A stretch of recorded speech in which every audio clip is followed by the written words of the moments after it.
General advice, warning and disclaimer. Opinions, thoughts, research, recommendations and content presented are general advice only. They do not take into account your specific circumstances. Please consult a financial professional before making any investment decisions. For further information on our disclaimers and general advice, please see our website and our PDS. Hi there, welcome to this week's edition of Bulls versus Bears, shortened week. Still a long week, still a busy week. Every week's pretty long at the moment. Still very much a busy week. So we won't be a little bit shorter. We'll give you the privilege of seeing our investment committee bit after this as well. We'll just to give this a little bit of a length. We still managed to do some media this week. So I did the trade. You did the call on the same day. No, I didn't do the call. Oh, sorry, no, the close of business. Close of business. But so I did the trade on the Wednesday, and I carried the theme over. The last time I was on the trade, I talked about places that you can hide, basically. So I talked about two S&P ETFs and Bug. So Bug is a cybersecurity Global X ETF. So my thinking behind that is just everything is just going more towards the internet. So, that's got a natural tendency for the and if you think about it, before they send in warships and troops, there'll be cyber attacks first, right? And everyone's going to want to be protected from it. But one very key thing that came out of that that segment was that you are the only broker in the history of the world to ever get not one, not two, but three fan mails into AusBiz. And I spoke to Juliette about it today, and she was just getting like a little schoolgirl. She's so excited to give you that. But yet again, you had a recommendation, which may have even been trade of the week at some stage. Yeah. So for those of you who are giving me crap about clarity, see, here's one that's what's it, a two bagger or one bagger or so going from where he met, because I actually didn't keep records on when I mentioned it. It would have been an well, we say a lot of things, right? Exactly right.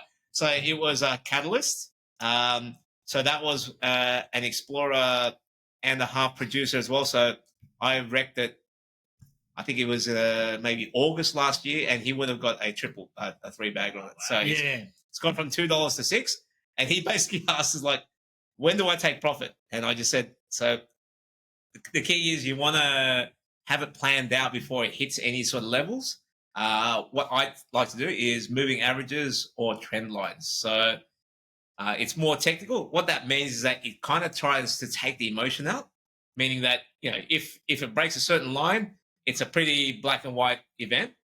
Just get out at that level. The same reasoning we took buying 7200s on the open on the day of panic. Like, we're all crapping our pants. We all wore our brown undies to work on Monday. Like, we're not going to lie, but that was the plan. We joked about it when we put that level in, and then we're just sitting there looking at each other going, we're here. Now it's here.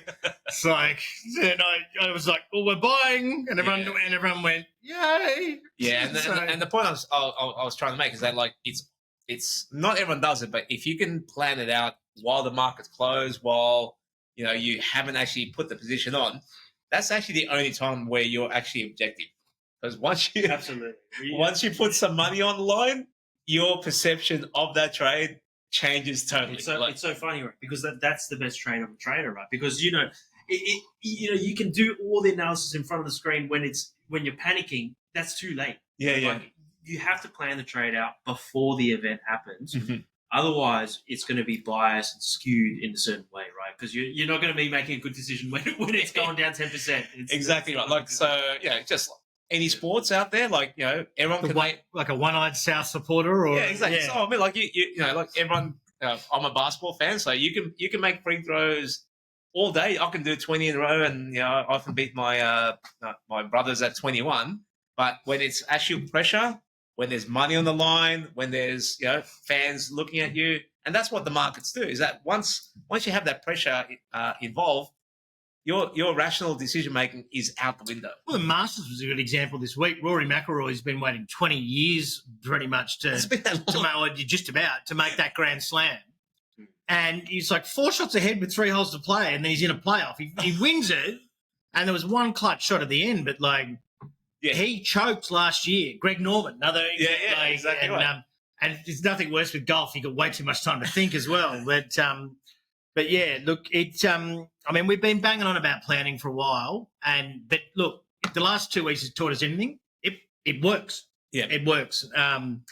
But back to you. I don't think I've ever seen you blush, but I reckon I saw you blush when Juliet was giving you a compliment the other day. Oh well, yeah. It's a bit so abnormal to get a compliment as a broker. Just not just that, because of my skin. Like, you can't see me blush. I know. Look, I'm going to leave that alone. I'm a white kid from a country town in Australia. I'm going to leave it alone. But yeah. So look, basically, at the start of the week, I wrote up a bear markets can be opportunities. So I did a very rushed version of that on the day because obviously that downside move really crept up on us. I mean, we were looking for it and it crept up on us. God knows if you were still bullish. Yeah. So it's it's just a better article, basically. It's a lot more measured, a few more examples. But and hence why, there's an investor riding the bear up there. He's got it kind of does. But yeah, so but overall, it's probably in terms of planning and in terms of the process we took in terms of using the historical stats, looking at the average moves and falls and what you should go to first. It's probably the most sense I've ever made in an article, to be honest, and I've written a lot of articles. So look, I'd highly recommend going and having a look at that because I think it'll actually really help. So it's not, there's no you won't get cut off halfway through. Yeah. And I would like to add that I've been delving into a little bit more about where we're at in terms of the overall global macro picture. And I'll take 2 minutes just to explain. So what's happened so far is that basically Germany and Japan, they have been the piggy bank to the world. And what's happened now is that because they saved money. Yeah, exactly. So they're a very productive society. They save a lot of money and they can't get yield at home. So what they've done is basically ship that capital all over the world. And that's what's caused what they call the everything bubble. Doesn't matter what asset class, they just invested in it. And because they couldn't get yield anywhere else in the world. And I think what we're seeing at the moment is that, and a lot of people are trying to almost piecing together, is that we're starting to see the reversal of this. So on this first dip, usually the US dollar actually rises because everyone's safe. It's a flight to safety. But what's happened is that the same people that made a lot of money investing in US stocks, they actually had to sell US dollars to recoup that. Well, but the US is the problem.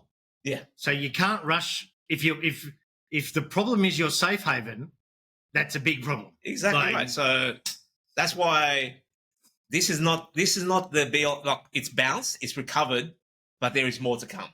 So that's kind of like our warning. And if you cut through all the noise, basically, and remove the names from the situation. Mm-hmm. So I say remove Germany, Japan, China, and the USA, and Trump and Z and all the egos and all the crap.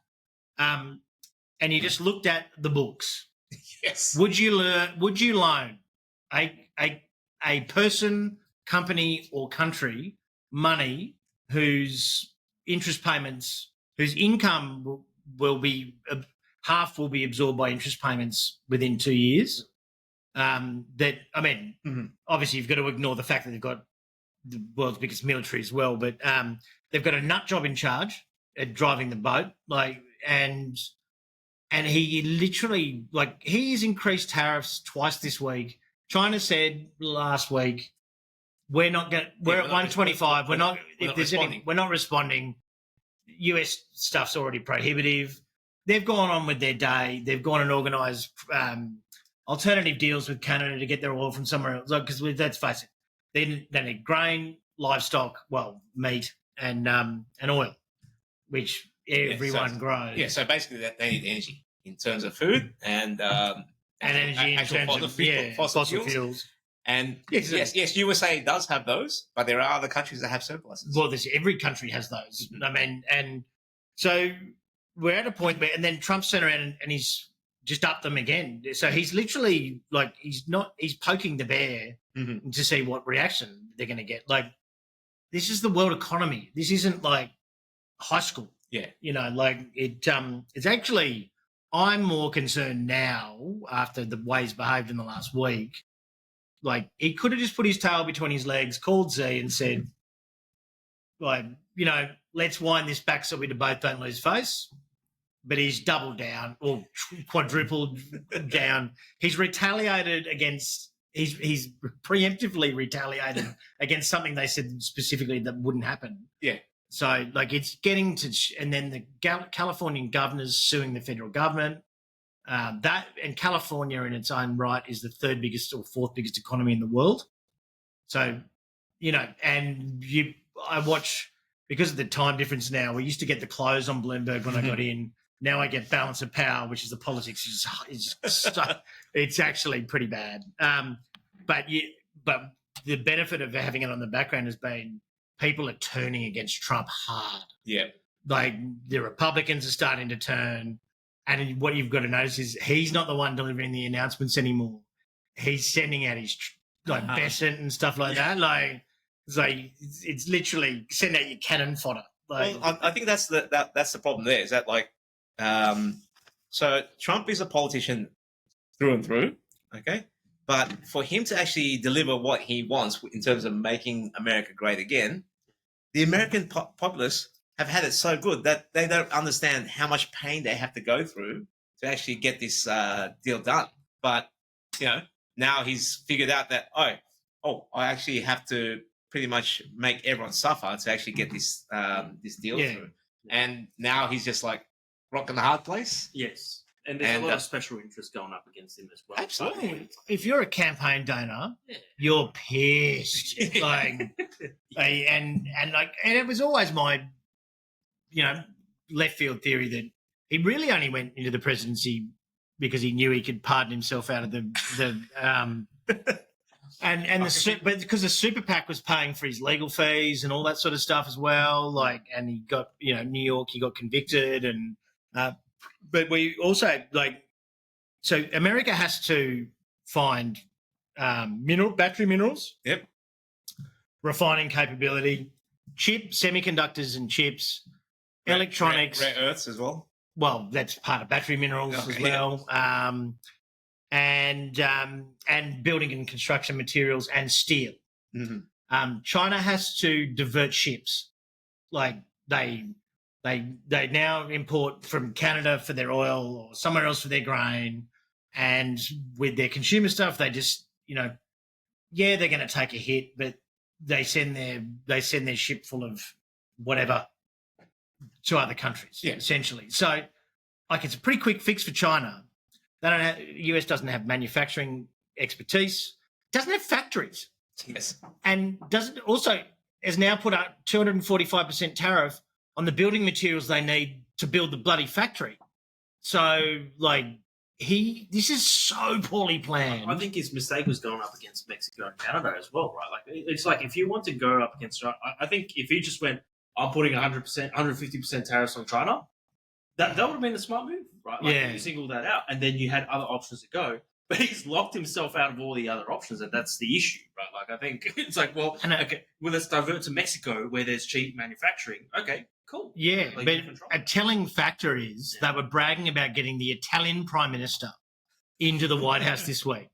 So, like, I don't know whether the history of Italian politics, like, obviously there's a lot of jokes there, Second World War, you know, blah, blah, blah.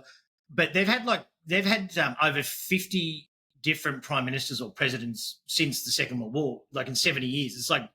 It is like 18 months. So, they could fire their prime minister and have a new one in by next week. Mm-hmm.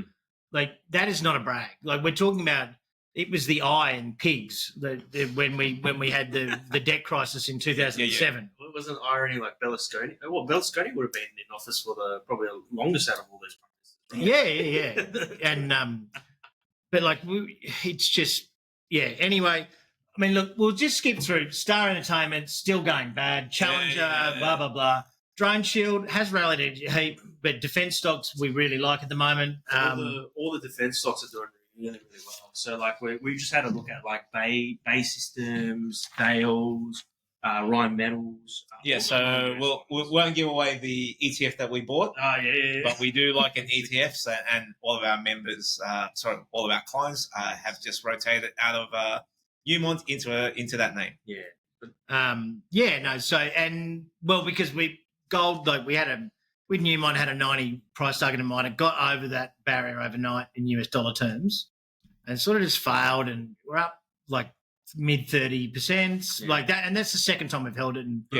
But I think it's not like we're not saying no to gold anymore. We're just it was a 1/3 trim. That's it. Like that's it. Like, but it was kind of like, well, you know, defense will benefit as well. Yeah. Oh, absolutely. And so I did a comparison. So from the lows last week in gold and GDX, gold has risen 13%. GDX has risen 31%. So that's the comparison. Yes, which we did, and you can watch the investment committee that I'm going to splice in after this. We made that switch when the index selling was at its highest on that Monday. Absolutely, yeah. And you know what? It's after a year of being wrong, I can't say that I'm getting sick of being right. Which brings me to my next point. I was bullish last week. I'm on a 6-week streak. Oh wow! Mind you, you guys did pull me in as a default for bearish the previous week. Yeah. So I'm gonna go 5 in a bit. But yeah, so obviously this is 1 day short. So, but unfortunately, them's the rules. I don't make up the rules. Very green chart. It is very green. Coming off a low base. Oh, not just that. So we don't even have the full week. So it's only Thursday as well. It's not Friday. No, but this is Thursday to Thursday. It's Thursday. It's only Thursday. So it's Thursday to Wednesday. Yeah, right. So that's why it's green. Yeah, exactly. Right. Yeah, because we had that 12% rally. Yes. I'm actually going to put a little asterisk next to that because it's probably not. That's not fair. But look, I mean, and Nvidia had a 6% hit last night. Everyone's going. I got text messages going, "Oh no, Nvidia," and I'm like, "We bought it in the 80s, and it's and it fell 6% last night. It's still like at 100, right?" So apparently they've got some chips for sale. Like the new one, no. So can you buy some of those, Kai? Because what's happened is they had these chips that they couldn't sell to China, but they built some that were like I think it was the H80s. Yeah, exactly. It's like a 95% copy of it. Yeah. Trump said no, you can't actually sell those. So I think they have some of those for sale to the rest of the world. Maybe you can buy some. Let me guess. The Saudis and the Singaporeans are very interested. Like, I mean, as if they don't. Like, there's no way they don't. Yeah. Anyway, but Nvidia said it's going to cost them $5 billion. But I think Nvidia is saying that because, like, no company comes out that quickly with how much it's going to cost us unless they're using it as a bit of a bargaining chip. Like, this is what I meant about everyone turning against Trump. Like, these guys would have all given him a lot of money, you know. Absolutely, yeah. And they're just sitting there just going, can you just stop destroying our fucking business? Like, was it Elon the big donor or like, you know? Elon arguably got him elected. Yeah. As much as everyone hates Elon, like he's got a way of getting around. But yeah, it's like I just wanted to. It's now getting a bit concerning that it hasn't kind of ended. It should. This is like those UFC fights where the bloke's already knocked out and someone's just pounding him on the ground. They haven't thrown it down. I don't know if he can back down. No, which is also why we're looking at defense stocks now, because I'm not like gold. You know, we've got to have that geopolitical hedge on, right? He's backed himself into a corner, right? Because like, there's no. Where would the defense stocks be? They're being industrials but which process? No, not there. No, they're they'll be in industrials, but like because they're product manufacturing basically. The So- mindset theory. Yeah, I mean, isn't that funny? So that's normally the mining sector for Australia. That's the mining sector over here. Newmont doesn't like. You can barely see the logo. But yeah, but it's an interesting point you made in the investment committee thing, which everyone should listen to after this. Like the gold miners are now just printing freaking money. So we don't necessarily know what gold's going to be priced in 12 months if this keeps up, but might be priced in Bitcoin soon. Yeah, it'll be in 12 Bitcoin ounces or something. Or like, Okay, so with that, commodities and FX. So a very brief run. Gold, record highs, everything else not. So that's... no, we've got earnings as well next week. So Tesla, Google... some big are earnings. going to be, but one thing we have said this week, I've written about this week is just don't get caught in the sucker rally here because these are 3 months looking backwards. Mm-hmm. Analyst expectations are going to be like they've been in the fetal position under their desk for about 2 don't weeks. forget, America just loves a rally. But analysts are going to be so bearish, and these guys are going to be. Like the tariffs can come into April, so literally, we've got March 31st. So, and I reckon as well, if they don't want to give guidance, they won't be punished for it because everyone will go, yeah, fair enough.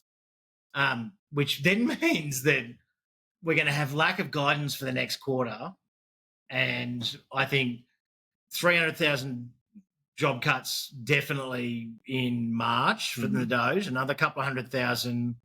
I think he's pared back from 2 million to 1 million. I think he's going to sack. And tariffs came in at 8. So what we're going to see now is these guys will probably buoy the market because they'll be okay. This was still half of this rally. Half of these results were like the Trump rally still. That's right.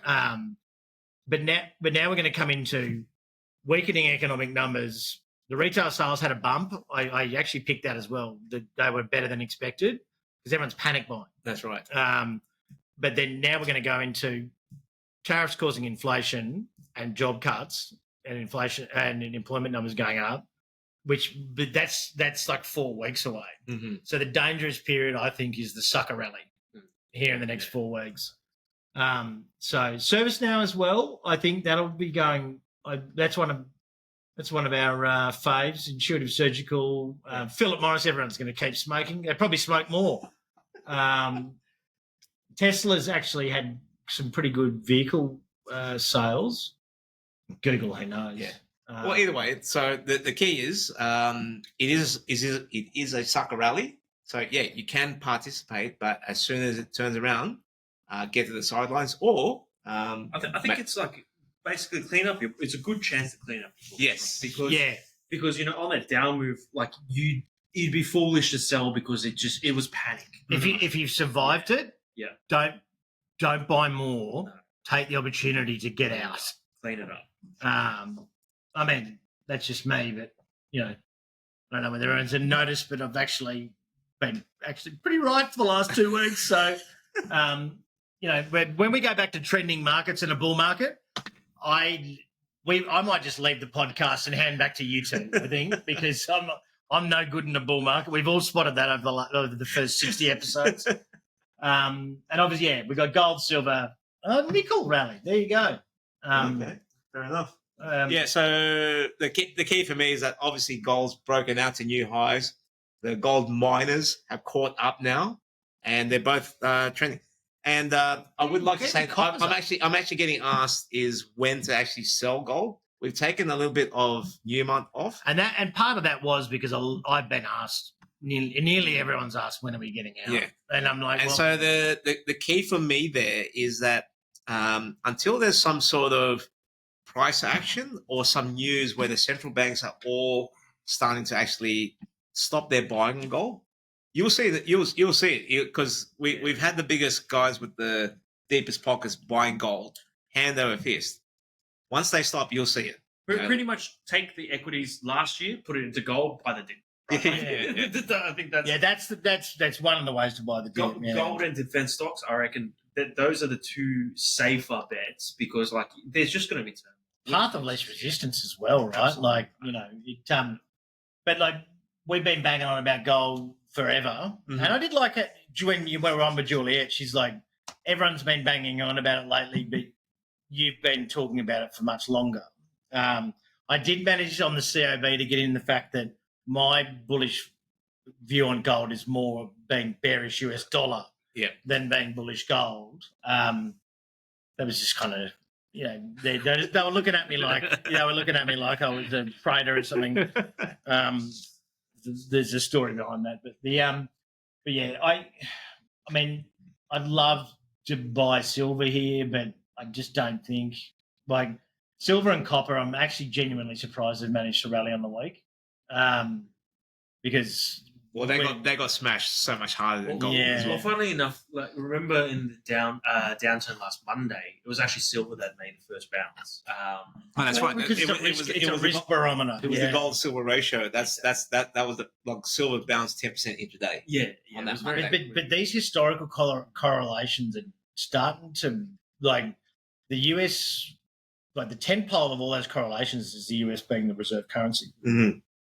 Like it kind of throws, you know, we had on Twitter. That's the long trend I've been talking about. Like basically, for 40 odd years, whenever No, I think the exact date was pretty much about 2 weeks after the end of Second World War. Yeah, So, no. So it's actually more like in the 80s. So in the 80s, I don't know, but your parents were complaining about their mortgages at like 18%, 19%, whatever that number was. Ever since that point, basically the central banks just kept cutting to the point where it actually got to zero. Yeah. And it actually got to negative in some bonds as so well. from 88 to 1996, they went from 17 to 3. Yep. And that rally I talk about, the best 2-year rally in history in the S&P, that was on the back of that. Yeah. So, and that's why I thought that it can't happen for a third year because rates have gone the other way. You know what I mean? Like, so yeah, I look at interesting times, but the bottom line is, well, the bond, you know, everyone's going, oh, the Fed will just save them. Jerome Powell literally came out today and they went, will you support the stock market? And his response, I swear to God, verbatim was no with an exclamation mark. I love that because I've heard no before. Yeah, no, but with an exclamation mark. He like that's. I watched interest rate. Like I was a interest rate trader. I have watched Feds and central banks for nearly 30 years. I was rolling on the floor laughing how blunt he was last night. It's personal. I know. It was. It actually. I didn't actually think personal. It is personal. Like he's like you know. He was just. It was a shot, and then I don't know if this is real, but I saw something from Trump on Truth saying he's going. He's a coward. I'm going to deport Jerome Powell to El Salvador. If that's real, but the fact that I don't know whether that's real. That's bad. It shows that we're in the simulation. But you know, so trade of the week. Gold Horse Minerals. 10 points if you guess which mineral it is. So this one I reckon at 36 on that day, but it jumped to 40 straight away. So if you bought at 40, fantastic. I think it's at 45 at the moment. But the great thing is, being a broker is that you actually have a lot of clients that have a lot of expertise in other areas. I recked this to one of our gold guys, and he asked his guys, and he said, "Yeah, I actually like it." And I said it was up 20% from the wreck, and he went, "I don't care." Yeah. So it said, So we don't know where this goes, but basically it's roughly about 50 million market cap. So what's happened is they've had one drill hit. Great. Another drill hit. Great.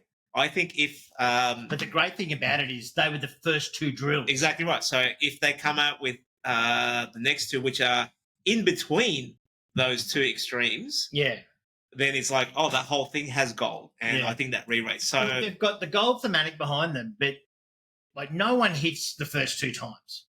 So what's happened is...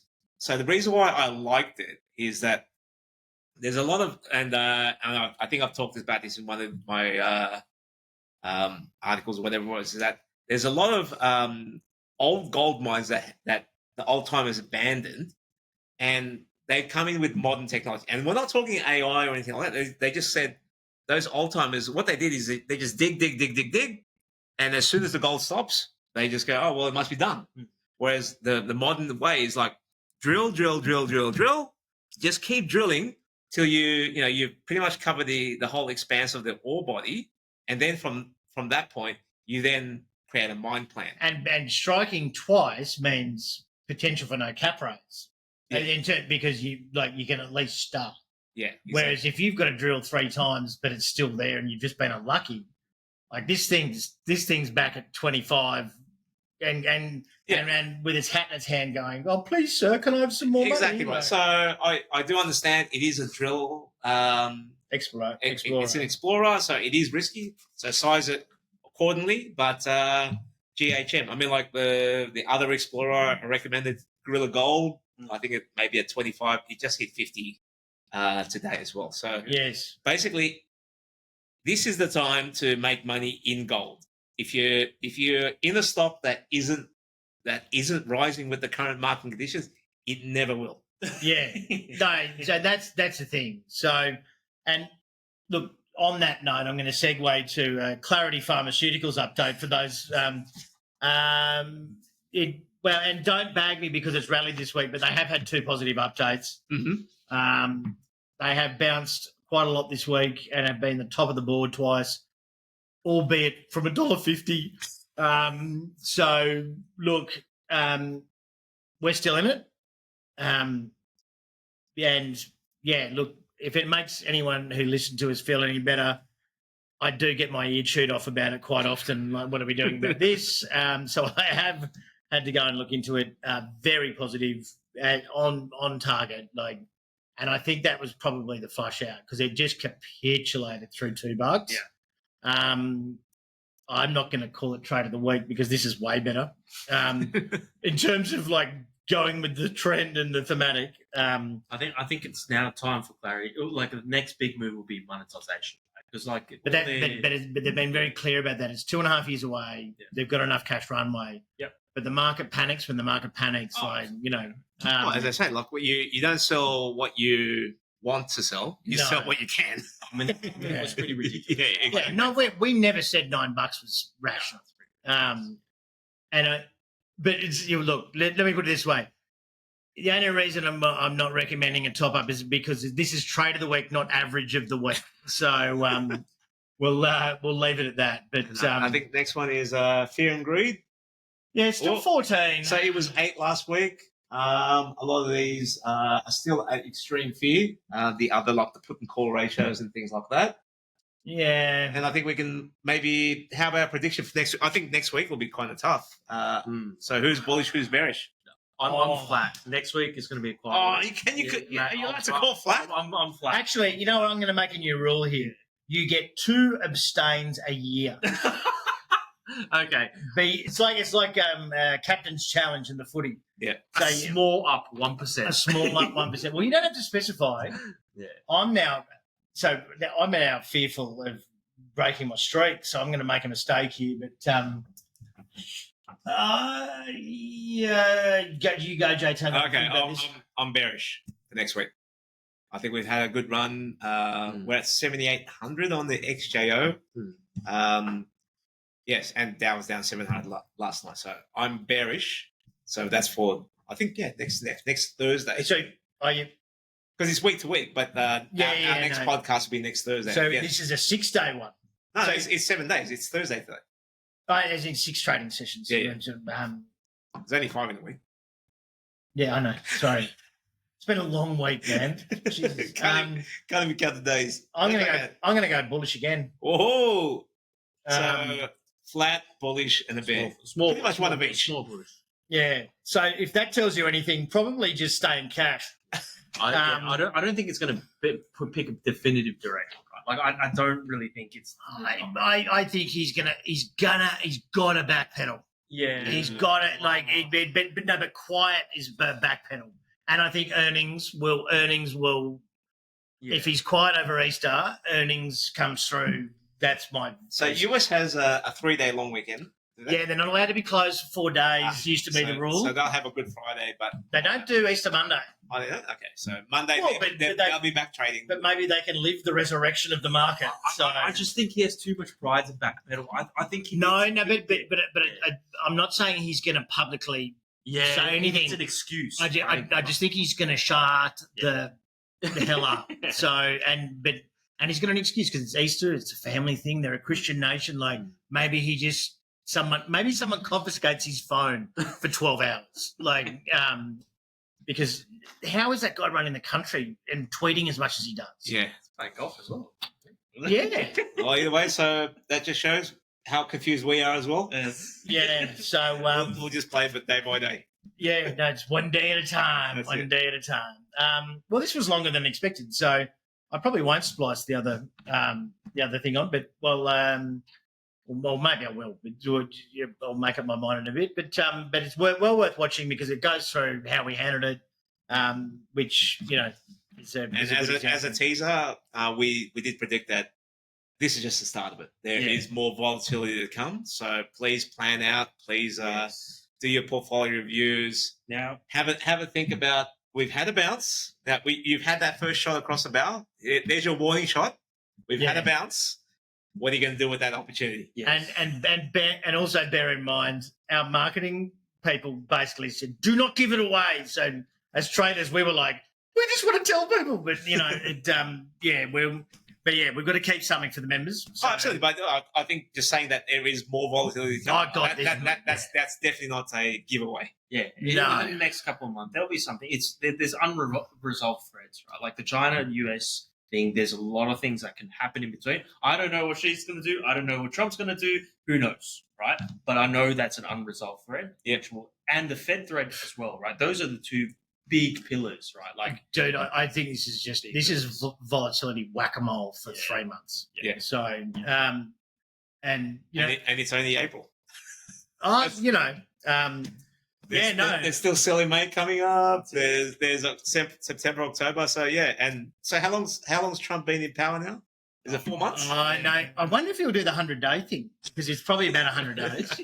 And just a cheerio to the person that called me ridiculous for saying it's going to be down 20% this year.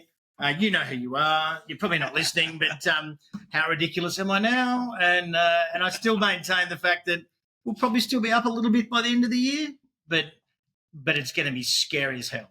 Yeah, so absolutely. All right. Have a great Easter. We will catch you Friday next week. Thursday. Oh, Thursday. Anzac Day, of course. That's right. It's only Thursday. Oh, my Lord. That's where I got confused. Yeah, anyway. Either way, have a great weekend. When markets lurched wildly in April, our investment committee stepped in. We analysed AI valuations, studied gold surge, and executed strategic buys during dips. This wasn't theoretical. These insights protected our clients' portfolios when it mattered most. Watch our full analysis and prepare for what's next. Your financial future deserves expert guidance. Access the complete report now.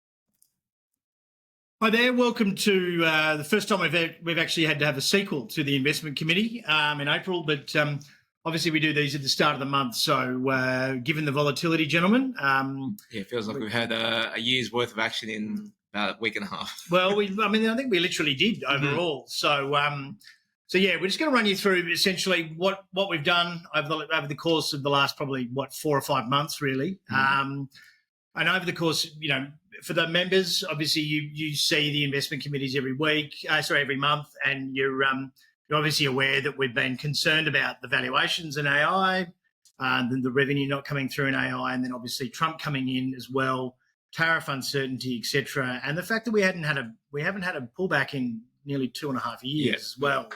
So this is one of the first ones we're going to do, obviously free to the public version. And you can sort of get a bit of an insight into what we do here in the committee. Jonathan Takadena is our resident options expert, equities experience for over 20 years. Kai, actuarial, high-frequency trading background, derivatives trading background, and myself, markets background from the mid-90s.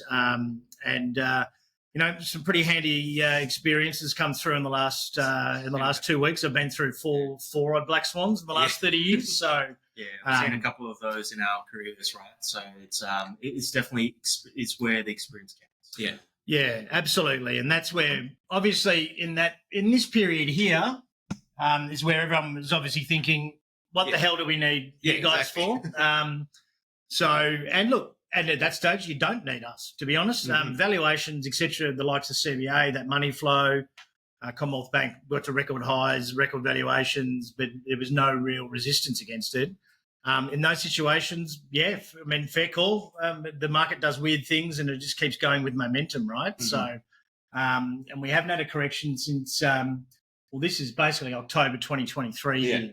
So, which, we did do some buying back then. But essentially we saw the Trump rally, which we thought was possibly a little bit optimistic. Yeah. But all on the usual reasons. Lower regulation, make America great again. It was more patriotism than common sense. And then also, like, the price action around that area, like the S&P got to record highs, NASDAQ got to record highs, but it was the way it was done. It was just like, wow, they're really, really trying to push it. And it did by less than 0.5% for one day only. Exactly. So that's why it just felt like, man, if that's the best they can do, because usually beforehand, like when you bust out the new highs, it busted out the new highs. Whereas now it's like they just printed a new high by a tiny bit, claimed it, and then there was some weak price action afterwards. And I do believe that was the day that Trump rang the bell at the New York Stock Exchange as well. That's right. So literally, since he's rung the bell, the market has not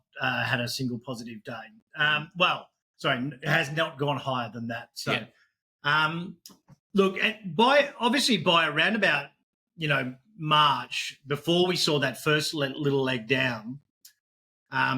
We basically had our clients questioning what our reasoning was, to truth be told, because they're watching the rest of the market go up.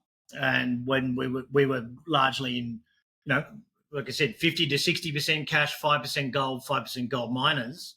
Thankfully, with our resident gold bug here has made us committed to the gold thematic, and we've had a number of not only alpha trades, but obviously some large cap trades as well as some physical ETFs. Yep. Structured products as well. And at that stage we really, what really, I suppose, and this might sound a little bit sad, but when Buffett's going to 35% cash and holds, that was really what gave me a fair bit of confidence in that we were doing the right thing, because and he was selling down a lot of holdings. Wasn't the reason we went to it, but it's always nice when a seasoned investor like that's doing sort of a similar thing. Yeah, so, and what I guess going forward, you have to realise he hasn't deployed any of that cash yet. Yes, absolutely. That just shows you his thinking as well. But it just helps you sort of hold your resolve, because getting stuck in the FOMO at that point would have been your biggest mistake. And we'll talk about FOMO, or fear of missing out, a little bit later on in what we're doing next.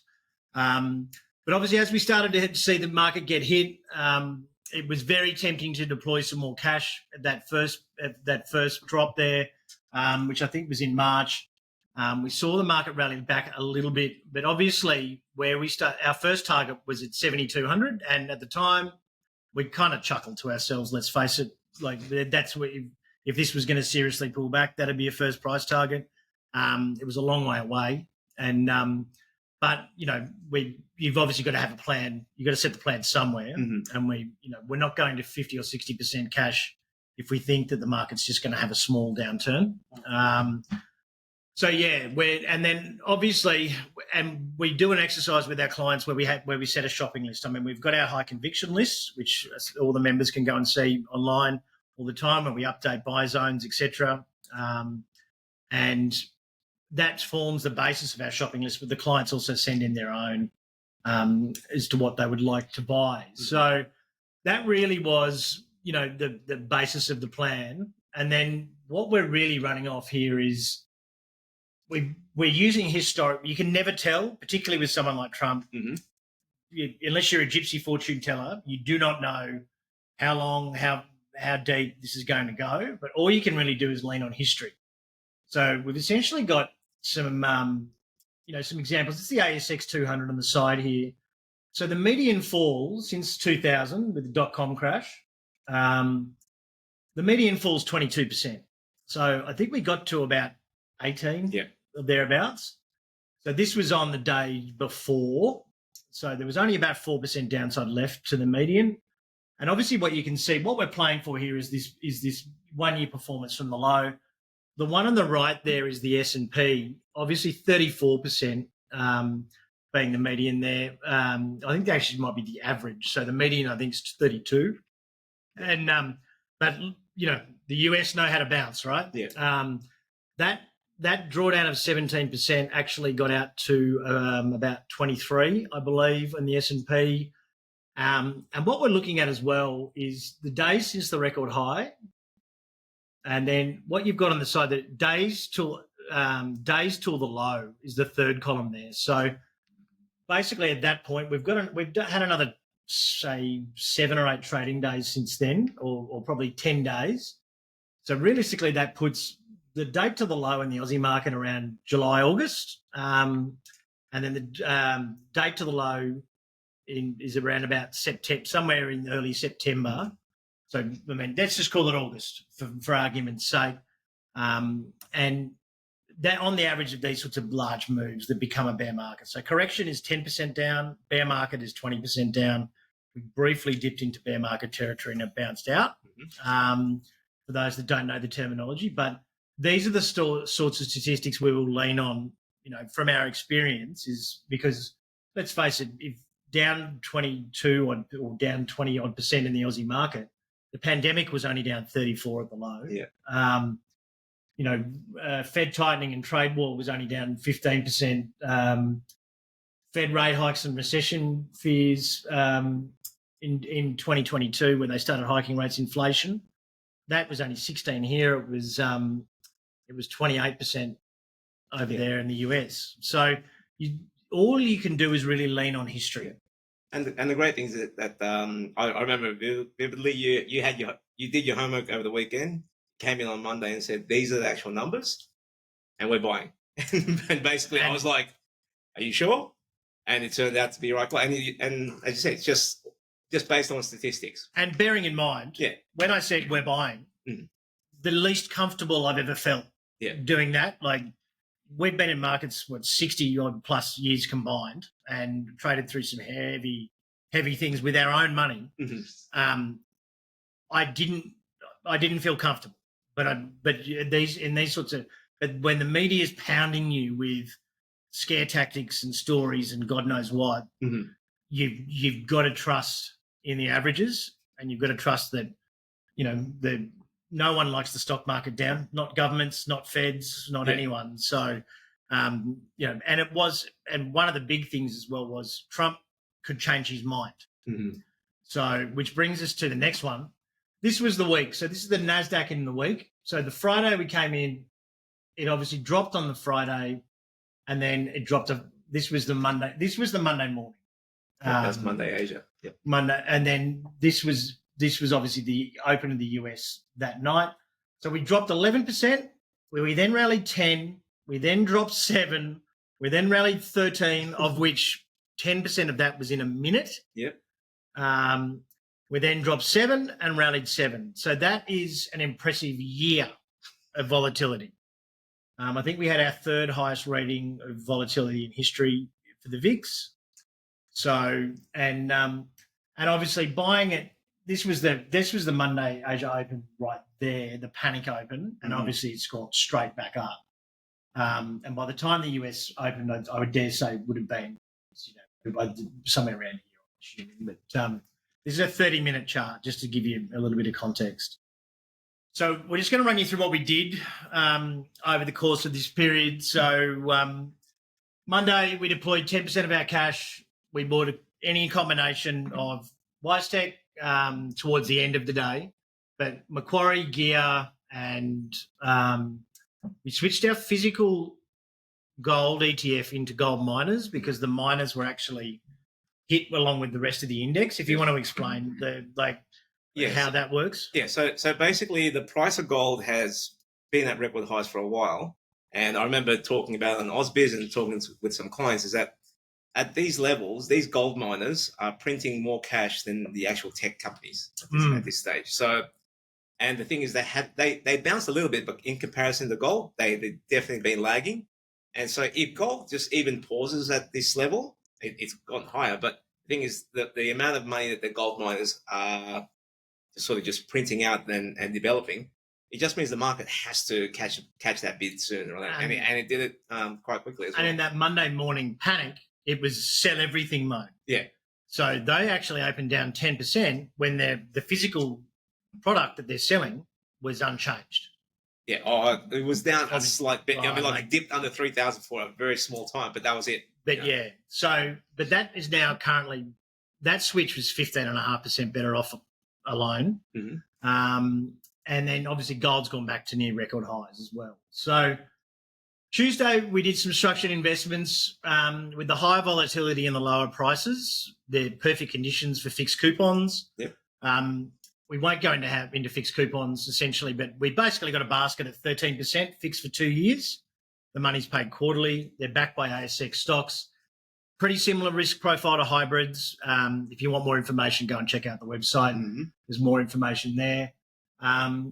We did Goodman Group, Woodside and WiseTech because they had a 40% barrier, of which they would have to go worse than GFC falls from their their highs to go through there. So the barrier is I think they're all 10% higher or thereabouts from the reference prices. So now the barrier is nearly 50%. So Wednesday, we deployed a further 10% cash, Goodman Group, CSL, VanEck, Global Healthcare ETF. We also bought some NVIDIA, Meta, and Citi in various different ways. And obviously that had a large spike up. It was very close to the low there. But obviously Trump talking about we were basically saying at this stage, he's going to have to wind it back. China's holding all the cards. Mm-hmm. Or the funny one I saw was I'm holding all the cards. And then Z says the cards were made in China. So, and then by the time we got to Thursday, we had that big rally. We bought an index ETF gear, which is 2.5 times leverage. The Aussie on that Monday morning was the first thing we bought. Mm-hmm. That was the 7,200 target. Because it was 2.5 times leverage, we basically got a 10% win in the index or a 24% profit by the Thursday. And then things had started to calm down a little bit, but we got to the Friday and we had Woolworths, which actually outperformed the index by 16% over that January to April period. Mm-hmm. And we were essentially fairly flat on that trade overall, give or take 1%, but it had done its job. Yeah. It was defensive. We had it to be defensive and there was some upside in it. It would have been dragged along by the market had we have been gone up as well. But there were now much better options on the table, right? So, and you don't want to be holding Woolworths when you've got some of the best companies on the ASX and the NASDAQ and the New York Stock Exchange, for instance, available to you. We were only in Woolworths more so as a stopgap with the yield and a little bit of growth. And that we didn't want to carry anything over the weekend because that would be crazy. He could have started a war. He could have rolled back tariffs. Mm-hmm. So Monday this week, we bought more Macquarie, CSL, Goodman on the open. I think they're roughly about flat at the moment. They had been up 3%, but people as well they've bought their shopping list items that they want with their own personal preferences. But, we really in these stages, we're very busy. So we tend to just try and stick to what our plan is. Yep. And then we get to the smaller stuff already. Small caps really are a little bit off the table. Gold's continued to rally, probably more so in the last 3 days. I think Newmont, our core holding, is now 35% in the money or something like that. So it's broken out to new highs. Yeah. So, and then we've been in and out of that. So we're probably up near on 90% in those large cap gold miners over the last 12 months, thanks to this man right here. I'm more bearish US dollar than I am bullish gold, but that's how the world reflects bearish US dollar because no one wants the euro. So essentially, we've played this very well overall, and that's where our experience counted because we've lived through this with our own money. So what's next is, really is more of an exclusive members thing. You can subscribe to find out. There's the second half of this video. We do have a very, very good set plan for the next, for the coming months. So if you'd like to get in contact, obviously our contact details, invest at NPC I will Markets. maybe just give out one teaser in that the volatility that we've seen, I think that continues as well. So you need to be prepared for what's coming next. Yeah, I'm of the opinion that there's generally a second leg down, but it'll be for different reasons. Exactly. And you don't want to get caught in the sucker rally. And I think that, the markets have a bad habit of lulling you into a false sense of security before it goes again. And we're starting to see that already. And then and the second leg down will break the low of this move. So, having a plan will be absolutely imperative, and you don't want to be buying in the sucker rally when you should be selling into the sucker rally. So that's probably even more than a teaser, really. But to get more details of the plan, obviously you can subscribe, npcmarkets.com.au, email us at invest@npcmarkets.com.au, or you can call Dave Sebesvi, 02-7208 8002, extension 800, and find out what our products and services are. Thanks very much. Perfect.